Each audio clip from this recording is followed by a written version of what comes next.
Bharatiya Janata party जश्न मना रही है और उस जश्न में तिरंगा यात्रा पे निकली है। शायद संसदीय क्षेत्र स्तर के ऊपर ये हिमाचल प्रदेश में इनका आयोजन भाजपा कर रही है। एक चीज समझ नहीं आ रही कि जिस पार्टी का जो मूल संगठन है आरएसएस, उसने कभी अपने कार्यालय में या अपने किसी कार्यक्रम में तिरंगा नहीं फहराया। जिस पार्टी की सरकार ने तिरंगे झंडे को 20-20 रुपए में देशवासियों को बेचा और जिस पार्टी के नेता मध्य प्रदेश के उप मुख्यमंत्री, मध्य प्रदेश के मंत्री भारतीय सेना का अपमान कर रहे हों, उस सेना का जो इस तिरंगे की सीमाओं के ऊपर रक्षा करती है, इस झंडे के सम्मान के लिए प्राणों की आहुति देती है, इस झंडे की रक्षा के लिए सीमाओं के ऊपर और यहां तक कि देश के अंदर भी जो मिलिटेंट्स हैं उनके साथ संघर्ष करते हुए बलिदान देती है,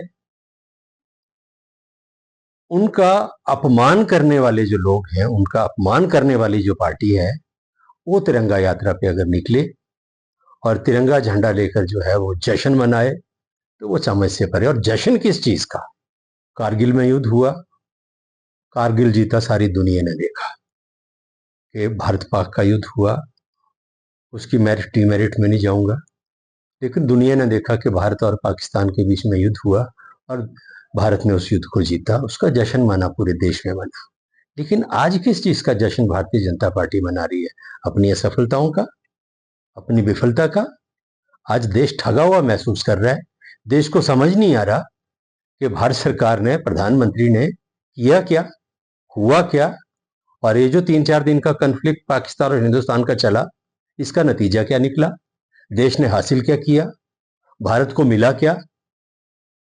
और अब तो एक और नई चीज निकल के आ गई है जो बहुत ही दुर्भाग्यपूर्ण पहलू है, और वो क्या है कि विदेश मंत्री ये कह रहे हैं कि पाकिस्तान में स्ट्राइक करने से पहले हमने पाकिस्तान की सरकार को बता दिया था कि हम स्ट्राइक करने जा रहे हैं, टेररिस्ट के जो कैंप है उनको स्ट्राइक करने जा रहे हैं।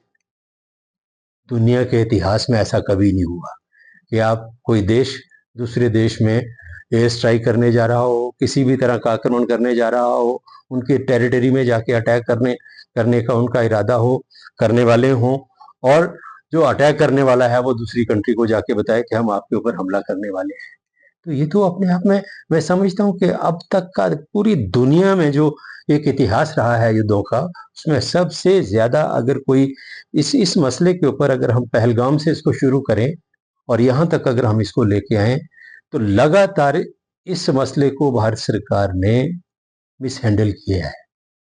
पहलगाम हमले से लेकर हमारी जो स्ट्राइक पाकिस्तान में हुई और उसके बाद जो जिस तरीके से सीज फायर हुआ, और उस सीज फायर में अमेरिका के राष्ट्रपति ने जिस तरीके से कहा कि हमने मध्यस्थता करके सीज फायर दोनों देशों में, उसमें जो फजीहत हुई है, भारत की देश की फजीहत इन्होंने कराई है, उसको वो टोटल मसला जो है, टोटल जो इशू है, ये मिस हैंडल हुआ है। और ये जो तिरंगा यात्रा लेके निकलने वाले लोग हैं, इनसे मैं कहना चाहता हूँ कि सबसे बड़ा सम्मान अगर देश में किसी चीज का होना चाहिए तो होना चाहिए देश की सेना का। और भारत की जो सेना है वो दुनिया की जो श्रेष्ठ सेनाएं हैं उनमें से एक है। आप ये कह रहे हैं कि, और वो एक उप मुख्यमंत्री कि जो देश की सेना है वो नरेंद्र मोदी के चरणों में नतमस्तक है।